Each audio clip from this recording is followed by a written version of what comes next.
아멘. 이 아침 함께 읽을 하나님 말씀은 민수기 33장 50절로 56절까지의 말씀입니다. 자막을 통하여서 또 펴신 성경을 통하여서 오늘 우리에게 주신 하나님의 말씀을 한 목소리로 함께 읽겠습니다. 여리고 맞은편 요단 강가 모압 평지에서 여호와께서 모세에게 말씀하여 이르시되 이스라엘 자손에게 말하여 그들에게 이르라. 너희가 요단강을 건너 가나안 땅에 들어가거든 그 땅의 원주민을 너희 앞에서 다 몰아내고 그 새긴 석상과 부어 만든 우상을 다 깨트리며 산당을 다 헐고 그 땅을 점령하여 거기 거주하라. 내가 그 땅을 너희 소유로 너희에게 주었음이라. 너희의 종족을 따라 그 땅을 제비 뽑아 나눌 것이니 수가 많으면 많은 기업을 주고 적으면 적은 기업을 주되 각기 제비 뽑은 대로 그 소유가 될 것인즉 너희 조상의 지파를 따라 기업을 받을 것이니라. 너희가 만일 그 땅의 원주민을 너희 앞에서 몰아내지 아니하면 너희가 남겨둔 자들이 너희의 눈에 가시와 너희의 옆구리에 찌르는 것이 되어 너희가 거주하는 땅에서 너희를 괴롭게 할 것이요 나는 그들에게 행하기로 생각한 것을 너희에게 행하리라. 아멘. 네, 오늘 매일 성경 민수기 본문이 어느새 29장까지 왔습니다. 거의 다 따라왔는데요. 제가 개인적으로 이 새벽 기도를 섬기면서 잡은 본문이 민수기입니다. 오늘 말씀을 준비하면서 살펴보니까 2021년 5월 4일 날에 제가 민수기 1장으로 시작을 했더라고요. 벌써 제가 민수기를 잡고 온 지가 만 2년이 꼬박 지나가고 있습니다. 제가 아직도 민수기를 끝내지 못했는데 그 사이에 매일 성경 본문이 민수기가 되어서 이 온 성도님들과 함께 민수기로 은혜를 나누고 있으니 참 감사합니다. 이제 민수기가 열흘밖에 안 남았습니다. 열흘 후면은 로마서로 들어가게 되는데 저와 겹치는 시간도 이제는 마지막이라고 생각을 하니까 저 개인적으로 감회가 새로웠다라는 말씀입니다. 백성들의 숫자를 센다라고 하는 이 민수기 그 이름답게 1장과 또 26장에 이 두 번에 걸쳐서 20살 이상의 전쟁에 참여할 수 있는 이 장정을 계수하는 책이 바로 이 민수기입니다. 두 번 모두 60만 명이 넘는 인구가 조사가 되었는데 놀라운 것은 이 1장, 26장 두 번의 인구 조사 사이에 이 40년의 세월이 있었고 또 갈렙과 여호수아를 제외하고서는 이 60만 명이 넘는 모든 인원들이 출애굽 1세대에서 2세대로 교체가 되었죠. 하나님의 약속하신 이 가나안 땅에 들어가려면 믿음으로 나아가야 한다라는 분명한 진리와 함께 하나님만을 전적으로 신뢰하면서 살아가야 하는 이 광야 같은 우리 인생길에 대한 이야기가 매 장마다 펼쳐졌습니다. 오늘 우리가 읽은 33장은 이스라엘이 애굽을 출발한 이래로 여리고 맞은편 요단 강가 모압 평지에 이르기까지의 그 노정의 단계들을 여러 지명들을 언급하면서 회고했습니다. 한마디로서 돌이켜보니 모두 은혜였다라는 고백을 했었죠. 이제 50절부터는 과거에 머물렀던 시선이 이 50절부터 민수기가 마무리가 되는 36장까지는 그 과거에서 미래로 시선이 옮겨집니다. 이스라엘 자손에게 요단강을 건너서 이제 가나안 땅에 들어가거든 어떻게 가나안을 대해야 되며 또 땅의 분배는 어떻게 해야 되는지의 명령이 주어지죠. 이 마지막 5장에는 이스라엘이 받게 될 약속의 땅에 대한 관심 이외에는 그 어떤 다른 주제도 나타나지 않습니다. 이제 미래에 그들이 차지할 땅에 대한 이야기들을 하나님께서 해주시고 계십니다. 저 먼 옛날 우리 창세기 12장에 보면은 하나님께서 아브라함을 만나서 이 가나안 땅에 대한 약속의 땅에 대한 최초의 약속을 하나님이 해주셨습니다. 이름이 아직 아브라함도 아닌 아브라민 때였는데요. 제가 12장 말씀을 잠깐 읽어보면, 아브라함이 마침내 가나안 땅에 들어갔더라. 여호와께서 아브라함에게 나타나 이르시되 내가 이 땅을 내 자손에게 주리라 하신지라. 하나님은 아브라함에게 이렇게 처음으로 약속을 해주시고 그 아들 이삭 또 그 아들 야곱을 거치면서 거듭해서 이 약속을 재확인하셨고, 우리 모세에게도 출애굽 3장 불타지 않는 떨기나무 아래에서 말씀하십니다. 그들을 그 땅에서 인도하여 아름답고 광대한 땅, 젖과 꿀이 흐르는 땅, 곧 가나안 족속, 헷 족속, 아모리 족속, 브리스 족속, 히위 족속, 여부스 족속의 지방에 데려가려 하노라. 그 땅은 우리 하나님께서 아브라함에게 약속을 하셨던 그 첫날 이미 이스라엘의 기업이 되었지만, 이 가나안 땅에 들어가는 때에 실제적으로 그들의 기업이 될 것이었습니다.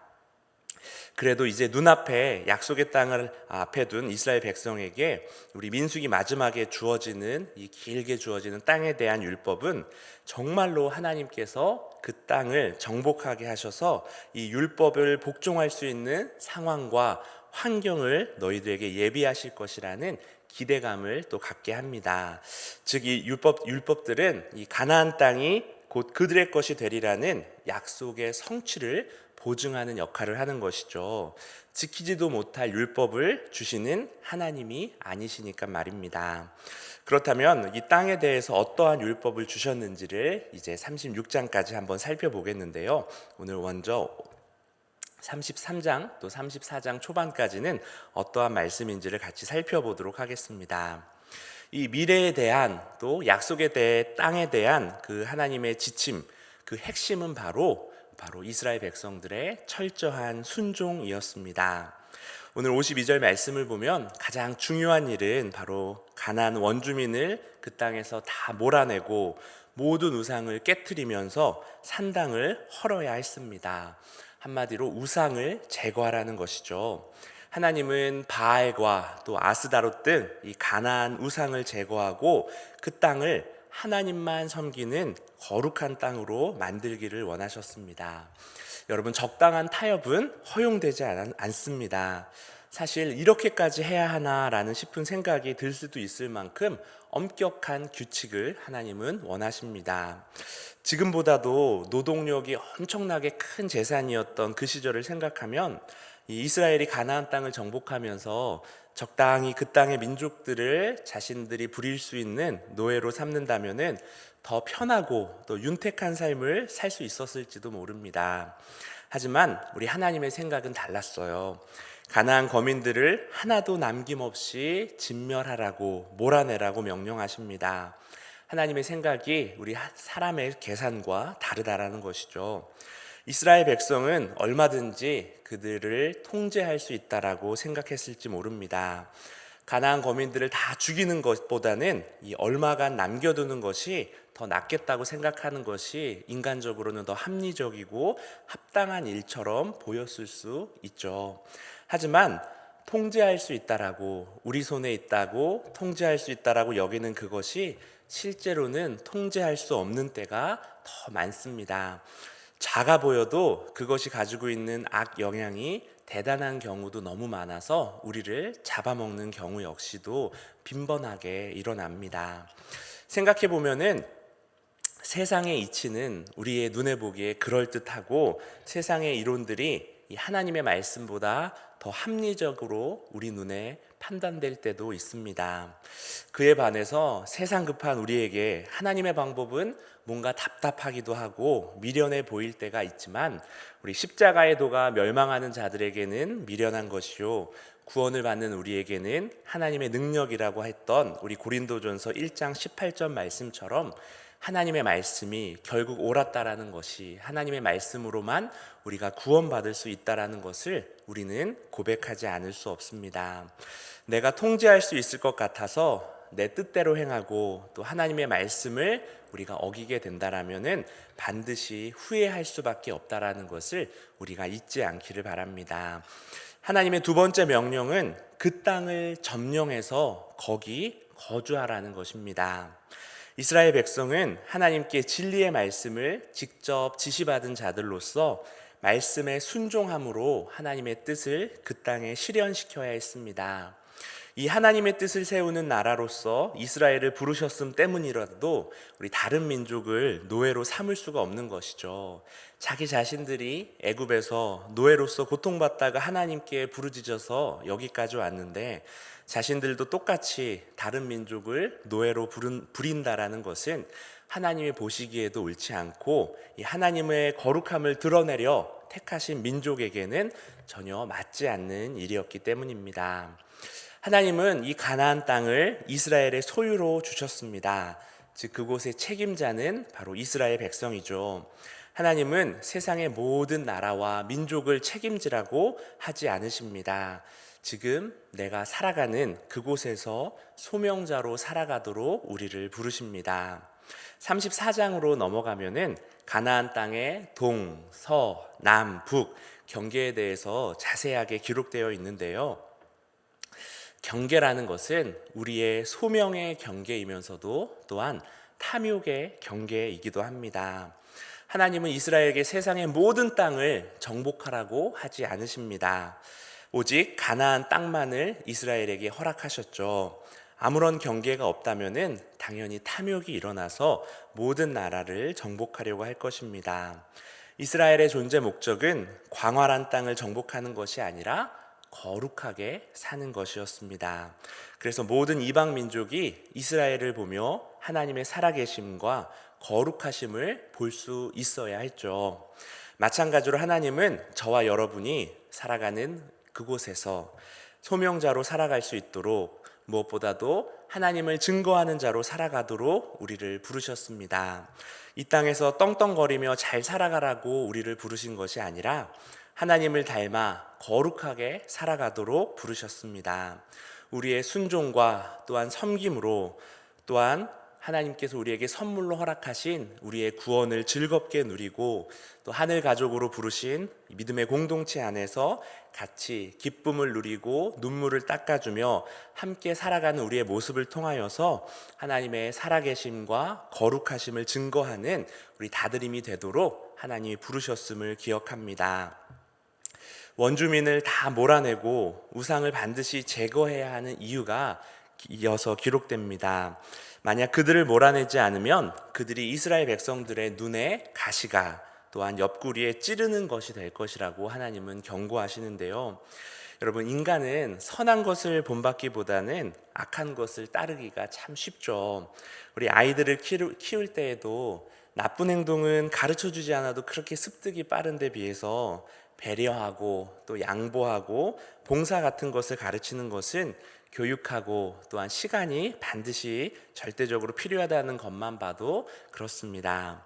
만일 남겨둔 원주민들에게 이스라엘 백성들이 동화가 된다라면은 하나님은 원주민들에게 행하신 것처럼 우리 이스라엘 백성에게도 땅을 빼앗을 것입니다. 여러분, 이스라엘이 선해서 무엇을 잘해서 하나님이 가나안 땅을 차지하게 하시는 것이 아니죠. 하나님의 약속에 의해서 그 땅을 차지할 수 있었던 것입니다. 처음 약속하신 아브라함의 때가 아니라 지금 차지하게 된 것은 우리 창세기 15장 16절에 보면은 이는 아모리 족속의 죄악이 아직 가득 차지 아니함이니라 라고 하신 말씀처럼 가나안에 살고 있던 사람들이 하나님 기준에서 아직 쫓겨날 만한 죄악을 쌓아놓지 않았기 때문이었습니다. 땅의 주인은 오직 하나님이시기 때문에 이스라엘 백성 역시도 그 땅에서 살아가면서 하나님께 순종하지 않고 죄를 짓고 하나님께 회개하며 돌아서지 않는다라면 우리 가나안 원주민들과 같은 운명에 처할 수밖에 없는 것입니다. 여러분, 안타깝게도 우리는 알고 있습니다. 오랜 세월이 흐른 후에 이는 현실이 되고 말죠. 하나님을 배반하고 또 우상을 숭배했던 우리 유다 백성들은 이 가나안 원주민들처럼 그 땅에서 쫓겨나서 바벨론 포로 생활을 하게 되고 맙니다. 여러분, 그렇기 때문에 이 가나안 땅의 우상 제거는 우리 이스라엘 백성들이 가나안 땅에 들어가자마자 반드시 행해야 할 일이었습니다. 여러분, 우상이라는 것은 죄의 표상이죠. 내면의 욕망이 우리의 겉으로 드러난 결과입니다. 또한 우상을 봄으로써 또 우리 내면에서 욕망이 일어나기도 하죠. 하나님은 우리 당신의 백성이 우상을 제거함으로 그 탐욕을 내어버리고 하나님 앞에 바로 서기를 원하셨습니다. 만약 멸절시켜야 할 그 가나안 우상들을 이스라엘 백성들이 섬긴다라면은 하나님은 단호하게 56절에 선포하십니다. 나는 그들에게 행하기로 생각한 것을 너희에게 행하리라. 참으로 무서운 경고가 아닐 수 없습니다. 하나님은 당신의 자녀들이 오직 하나님만을 섬기기를 원하십니다. 여러분, 하나님을 예배하는 것을 원하시는 것이 아니라 우리 하나님은 하나님만을 예배하기를 원하십니다. 하나님을 예배하는 사람들은 참 많습니다.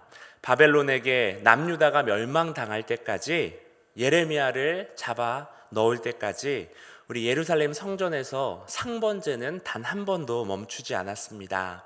하나님을 예배하는 자들이 넘쳐났습니다. 하지만 중요한 것은 우리 예레미야처럼 하나님만을 예배하는 자들이 너무나 없었던 것이죠. 여러분, 지금 우리의 교회는 어떠합니까? 우리 하나님을 예배하러 나오는 자들은 우리의 눈으로 보기에 너무나 많지만 돈과 권력 등 다른 것을 우리 하나님과 같이 예배하고 있지는 않는지 돌아보게 됩니다. 사랑하는 성도 여러분, 우리 하나님만이 우리의 생명이시며 우리의 존재의 근원이심을 우리는 고백합니다. 하나님과 우상은 동거할 수 없습니다. 이스라엘이 그 땅에 원주민을 몰아내지 않으면 그들이 두고두고 이스라엘의 옆구리를 찌르는 가시가 되고 눈의 가시가 되어서 그 땅에서 괴롭게 할 것입니다. 믿음으로 싸우고 우리 하나님께서 선물로 주신 그 땅을 받든지 아니면 원주민과 고통스럽게 동거하든지 두 길밖에 없습니다. 하나님만을 예배하든지 하나님과 다른 것들을 함께 섬겨 살면서 하나님께서 56절에 행하셨던 경고가 우리에게 임하든지 두 길밖에 없습니다. 여러분, 우리는 어떠한 선택을 하고 살아가고 있습니까? 내 안에 하나님이 아닌 다른 우상들을 우리는 날마다 깨트리면서 살고 있으신가요?